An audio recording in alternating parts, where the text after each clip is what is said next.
అందరికీ నమస్కారం అండి. ఈరోజు ఇంకో మంచి కథ తెలుసుకుందామా? డబుర ధనలక్ష్మి గారు రచించిన 'వెన్నెలమ్మ వెలుగు పూల వాయనం' అనే కథను విందామా? రఘునాథం ఈ మధ్యనే స్కూల్ టీచర్‌గా రిటైర్డ్ అయ్యాడు.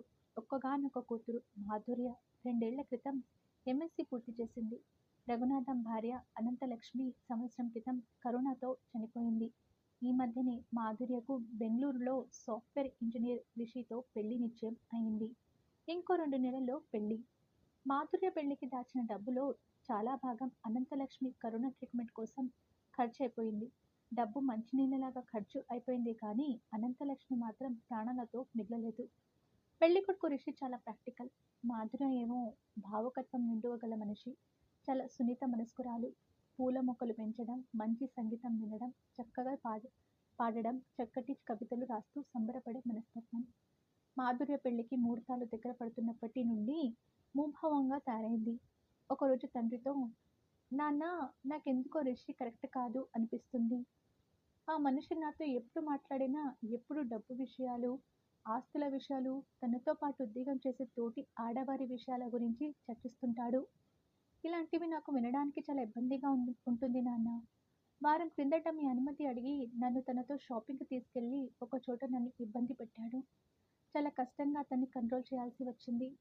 పెళ్లికి ముందు హద్దు దాటవద్దని చెప్పాను. అంతే. నాకు కల్చర్ తెలీదని చాలా కోప్పడతాడతను. ఇప్పట్లో పెళ్లికి ముందు పెళ్లి నిశ్చయం అయిన వాళ్ళ మధ్య ఇలాంటివి కామన్ అని తిట్టాడు. సారీ నాన్న, ఇలాంటివి మీకు చెప్పుకోవలసి వస్తున్నందుకు. తప్పదు నాన్న.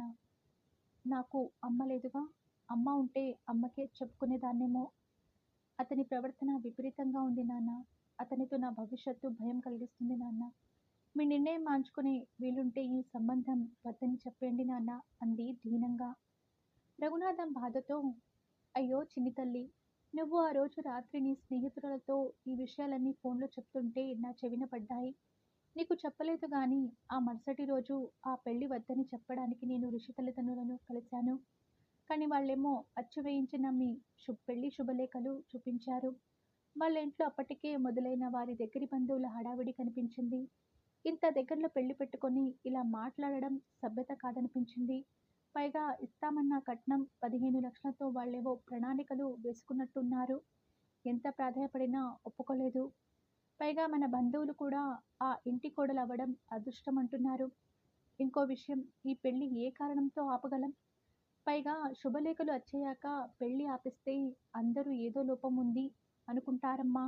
చూద్దాం ఆ దేవుడి రాత ఎలా ఉందో అన్నాడు బాధగా. 2 రోజుల తర్వాత రఘునాథంకు వరుసకు అక్కయిన పిన్ని కూతురు సులోచన తన కొడుకు శ్రీనివాస్‌తో రఘునాథం ఇంటికి వచ్చింది. సులోచన మాధుర్య తల్లి అనంతలక్ష్మి మంచి స్నేహితురాలు కూడా. అనంతలక్ష్మి చనిపోయినప్పుడు సులోచన ఎంతో బాధకు లోనైంది. తర్వాత ఆ కుటుంబాన్ని కలిసే వీలు లేకపోయింది. ఇప్పుడు ఇలా కలిసే అవకాశం వచ్చింది. కులశ ప్రశ్నలు అయ్యాయి. శ్రీనివాస్‌కు అక్కడికి దగ్గరలోని జూనియర్ కళాశాలలో లెక్చరర్‌గా ఉద్యోగం వచ్చిందని తెలిసి అందరూ సంతోషించారు. సులోచన మాధుర్యకు పెళ్లి కుదిరిందని తెలిసి ఎంతో సంతోషించింది. శ్రీనివాస్ మాత్రం మాధుర్య లాంటి మంచి అమ్మాయి తనకు భార్యగా దొరికి ఉంటే బాగుండు అని ఆలోచించాడు. మరుక్షణం అప్పటికే పెళ్లి నిశ్చయమైన అమ్మాయి గురించి అలా ఆలోచించడం తప్పు అని మనసులోనే భావించాడు. మాధుర్య శ్రీనివాస్‌లు ఒకప్పుడు కలిసి చదువుకున్నారు. ఆ చనువుతో కొద్దిసేపు కబుర్లతో కాలక్షేపం చేశారు. శ్రీనివాస్ చక్కగా సినిమా పాటలు పాడాడు. అతని గొంతు నుంచి వచ్చే సుమధురమైన పాట వింటూ అందరూ కాసేపు ఏదో లోకంలో విహారానికి వెళ్ళి వచ్చినట్టుగా భ్రమించారు. మాధుర్య అతను పాడిన పాటల్ని మొబైల్ రికార్డర్‌లో వినమని శ్రీనివాస్‌కిచ్చింది. మాధుర్య పాడిన పాటలని, ఆ శ్రావ్యమైన గాత్రాన్ని పొగడకుండా ఉండలేకపోయాడు శ్రీనివాస్. మాధుర్య పాడిన అన్ని పాటల్లోకి 'కేజీఎఫ్'లోని 'మెహబూబా' పాట శ్రీనివాస్‌కి చాలా నచ్చింది. ఆ రోజు రాత్రి భోజనంలోకి మాధుర్య చేసిన మెత్తటి చపాతీలు, బంగాళాదుంప మసాలా కూర, ఇంకా పాయసం, దానితో పాటు ఇంటి ముందు పెంచిన పాలకూరతో చేసిన పప్పును అందరూ తృప్తిగా తిన్నారు. ఇక వారింటికి 3 వీధుల అవతలే కొత్త ఇల్లు కొన్నామని, ఒక ఆదివారం భోజనానికి రమ్మని సులోచన రఘునాథంను, మాధుర్యను ఆహ్వానించింది. సులోచన భర్త ఆర్టీసీలో ఉద్యోగం చేసేవాడు. 6 సంవత్సరాల క్రితం గుండెపోటుతో మరణించాడు. సులోచన కళ్ళ ముందున్న ప్రపంచం శూన్యమైపోయినా తన కొడుకు కోసం గుండె బలంతో ముందుకు సాగింది. శ్రీనివాస్‌ను ప్రయోజకుడిని చేసింది. కొడుక్కి ఉద్యోగం రావడంతో పల్లెలోని ఆస్తులు అమ్మి ఇప్పుడు టౌన్‌లో సొంతంగా ఇల్లు కొన్నారు. చిన్న కుటుంబం, ప్రశాంతమైన కుటుంబం సులోచనది. పెళ్లి దగ్గర పడుతుండడంతో రఘునాథం బ్యాంకు వెళ్ళి 15,00,000 డ్రా చేసి డబ్బులున్న బ్యాగ్‌ను తీసుకొని వస్తుండగా బైక్‌పై వచ్చిన ఇద్దరు అగంతకులు బ్యాగ్‌ను దొంగిలించి క్షణాల్లో మాయమైపోయారు. రఘునాథంకు గుండె జారినంత పనయింది. ఊహించని ఈ పరిణామానికి గుండెల్లో బాధ, కళ్లల్లో కన్నీటి సుడులు తిరుగుతుండగా నా డబ్బు నా డబ్బు అంటూ పిచ్చివాడిలా అరుస్తూ రోడ్డుపై పరిగెత్తాడు. కానీ క్షణాల్లో మాయమైన డబ్బు బ్యాగ్‌ను దోచుకున్న దొంగలు రఘునాథంకు కనిపించలేదు. ఆ మండేటెండలో పోలీస్ స్టేషన్‌కు వెళ్లి పోలీస్ కేసు పెట్టి చీకటి పడుతుండగా ఉస్సురంటూ ఇంటికి చేరాడు. అతని వాలకం చూసి కంగారు పడిన మాధుర్య డబ్బు పోయిన విషయం తెలుసుకుంది. తండ్రి కాళ్ళు చేతులు కడుక్కొని రాగానే భోజనం వడ్డించింది. రఘునాథం ఆకలికి తింటున్నా కూడా కంటి నుండి కారే కన్నీటిని కట్టడి చేయలేక భుజాన ఉన్న టవల్‌తో మాటిమాటికి ముఖం తుడుచుకోవడం మాధుర్యకు చాలా బాధను కలిగించింది. ఆ రాత్రి అన్నేళ్లు పొదుపు చేసుకున్న డబ్బు పోయిందని మాధుర్యకు, రఘునాథంకు సరిగ్గా నిద్ర కూడా పట్టలేదు. మరుసటి రోజు ఉదయం 10 గంటల ప్రాంతంలో రిషి తల్లిదండ్రులు రఘునాథం గారింటికి వచ్చారు. రఘునాథం గారు, కట్నం డబ్బు పోయిందని తెలిసింది.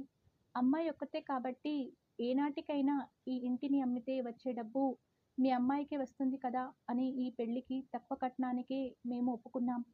కానీ మీరు ఈ ఇంటిని మీ భార్య అనారోగ్యం అదే కరోనా వచ్చినప్పుడు 20,00,000కు తాకట్టు పెట్టారని నిన్ననే తెలిసింది. పైగా మా రిషి కూడా మాధుర్య తనకు నచ్చలేదు అంటున్నాడు. వాడు తను పనిచేసే కంపెనీలో వేరే అమ్మాయిని పెళ్లి చేసుకుంటానని పట్టుపడ్డాడు. మాకు మీ పెళ్లి సంబంధం వద్దండి. వేరే సంబంధం చూసుకోండి. ఇక శుభలేఖలు అంటారా? వాటిదేముందండి, చింపేస్తే చినిగిపోతాయి.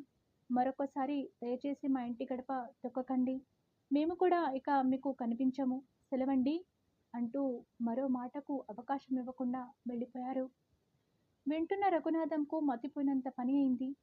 హాల్లో ఉన్న రఘునాథం ఇంకా వంటగదిలో ఉండి వీరి మాటలన్నీ విన్న మాధుర్యకు రిషి తల్లిదండ్రుల మనస్తత్వం అర్థమై నోట మాట రాలేదు. ఏం మనుషులు నాన్న వీళ్ళు? మరీ ఇంత స్వార్థం?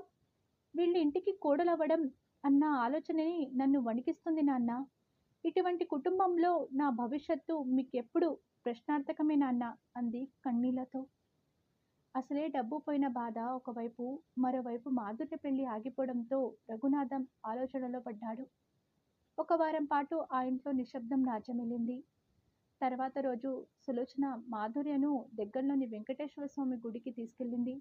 గుడిలో పూజ అవగానే మాధుర్యను దగ్గరగా కూర్చోబెట్టుకొని, మధు, ఒక విషయం. నిన్ను చిన్నప్పుడు నా చేతుల్లో పెంచాను. మీ అమ్మ నాకు చాలా మంచి స్నేహితురాలు. నాకు మా శ్రీను అంటే ఎంత ప్రేమో నీకు తెలుసు కదా. వాడు కూడా అల్లరి చిల్లరిగా తిరిగే అబ్బాయి కాదు. మంచి సంస్కారం ఉన్నవాడు. వాడికి పెళ్లి సంబంధాలు చూస్తున్నాను. నాకు నిన్ను కోడల్ని చేసుకోవాలని ఇష్టం. ఇదే విషయాన్ని రఘునాథంతో ప్రస్తావించాను. ఆయన మాధుర్యకు ఇష్టమైతే నాకేం అభ్యంతరం లేదన్నారు. నీకు ఇష్టమేనా అని అడిగింది సులోచన. మాధుర్యకు ఒక క్షణం ఇదంతా కలలా ఉంది. దేవుడు ఎలా రాసి పెట్టుంటే అలా అనే ఆలోచనలో ఉన్న మాధుర్య, అత్త, నాన్నకు మీకు శ్రీనుకు ఇష్టమైతే నాకు కూడా ఎటువంటి అభ్యంతరం లేదు. ఇంకో విషయం, నాన్న కట్నం ఇచ్చుకోలేడు అత్త. నాన్న దాచిన డబ్బు దొంగలు తీసుకెళ్ళిపోయారు. ఇక నాన్న దగ్గర పెళ్లి ఖర్చుకు కూడా డబ్బు లేదు. ఇంటిని కుదువ పెట్టేశాం అంటూ కళ్ళనీళ్లు పెట్టుకుంది మాధుర్య. ఇవేమి పెద్ద సమస్యలు కాదు మధు. నువ్వు మా ఇంటికి కోడలైతే చాలు. ఈ ఆలోచనలు పక్కకు పెట్టు. నీకు సీనుకు పెళ్లి చేసుకోవడం ఇష్టమేనా? వాడికైతే నువ్వంటే చాలా ఇష్టం మరి అంది చిన్నగా. సిగ్గుతో చిన్నగా తలూపింది మాధుర్య. ఇక ఇద్దరు సంతోషంగా ఇంటికి వచ్చేశారు. విషయం తెలుసుకున్న రఘునాథం ఎంతో సంతోషపడ్డాడు. మాధుర్య శ్రీనివాసుల పెళ్లి అనుకున్న ముహూర్తానికి ఏ ఆర్భాటాలు లేకుండా గుడిలో జరిగిపోయింది. మాధుర్యకు ఇదంతా కలలా అనిపిస్తుంది. నిజానికి శ్రీను ప్రవర్తన, వ్యక్తిత్వం ఎవరినైనా ఇట్టే ఆకర్షిస్తుంది. ఆ రోజు రాత్రి సిగ్గుల మొగ్గులా ఉన్న మాధుర్యను దగ్గరగా తీసుకుంటూ నుదుటిపై ముద్దు పెట్టి కొన్ని పేపర్స్ను మాధుర్య చేతిలో పెట్టాడు శ్రీనివాస్. ఇవేంటని కళ్ళతోనే ప్రశ్నించిన మాధుర్యను కళ్ళతోనే చదివి చూడు అన్నట్లు సైగ చేశాడు. అవి మాధుర్య తండ్రి కుదువపెట్టిన తమ ఇంటి కాగితాలు. మాధుర్య కళ్ళు సంతోషంతో మసకబారాయి. ప్రేమగా తన మనసు చదివిన భర్తను మనసారా హత్తుకుంది. మరుసటి రోజు ఆ 20 లక్షలు ఎక్కడమని మాధుర్య శ్రీనివాస్ని అడుగుతుంటే అప్పుడే గదిలోకి అడుగుపెట్టిన సులోచన, మధు, ఆ డబ్బు మా పాతింటిని అమ్మగా వచ్చిన డబ్బు అని చెప్పింది. సులోచన సులోచన శ్రీనివాస్‌ల మంచితనానికి కదిలిపోయింది మాధుర్య. 3 నెలల తర్వాత బ్యాంక్‌లో పోగొట్టుకున్న డబ్బు దొరికిందని పోలీసులు రఘునాథంకు ఫోన్ చేసి స్టేషన్‌కు పిలిచారు. 15 లక్షల్లో 12 లక్షలు రికవరీ చేసి రఘునాథంకిచ్చారు. కాలం గడుస్తుంది. 4 సంవత్సరాలు తిరిగేసరికల్లా మాధుర్య, శ్రీనివాస్‌లు బాబు ఆదిత్య, పాప కిరణ్మయికి తల్లిదండ్రులయ్యారు. ఆ ఇల్లు ఇప్పుడు నందనవనం అయింది. పెళ్లి తర్వాత శ్రీనివాస్ మాధుర్యను బీఈడీ చేయించాడు. ఇప్పుడు మాధుర్య కూడా ఇంటికి దగ్గరలోని ప్రైవేట్ స్కూల్లో పనిచేస్తుంది. ఒకసారి బంధువుల పెళ్లికి వెళ్ళిన మాధుర్యకు ఒక విషయం తెలిసింది.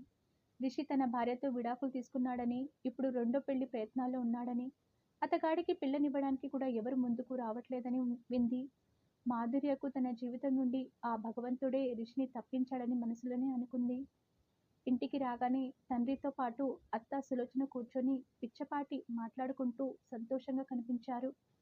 అందరికీ కాఫీ ఇచ్చి ఇంటి వెనక పెరట్లో మల్లె పందిరి కింద మంచం వాల్చి పడుకొని చక్కటి అన్నమయ్య కీర్తనను పాడుతున్న శ్రీనివాస్ పక్కగా చేరి అతనికి భుజంపై తలవాల్చి ఆ గాన మాధుర్యానికి పరవశిస్తూ తన జీవితంలో ఇంత అద్భుతమైన సంతోషాన్ని ప్రసాదించిన ఆ దేవుడికి మనసులోనే మొక్కి ఎదురుగా ఉన్న తన జీవన సహచరుడి గానంతో తను కూడా శృతి కలిపి సంగీత మాధుర్యాన్ని ఆ జంట ఆస్వాదిస్తుంటే ఆ ఇల్లు ఒక ప్రశాంత మధుర సరగాన్ని శృతి చేసి ఆశ్రమ ప్రశాంతతను వెన్నెలమ్మ వెలుగు పూల వాయనం ఇచ్చినట్టు ఆ ఇల్లంతా వెన్నెల వెలుగులో నిండిపోయింది.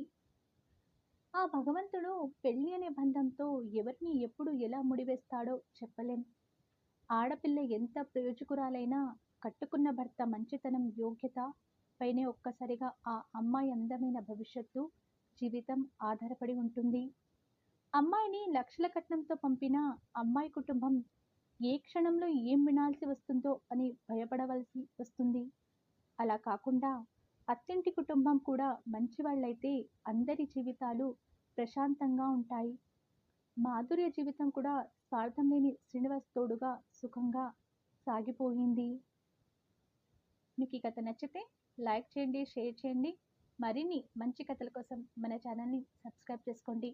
ధన్యవాదములు.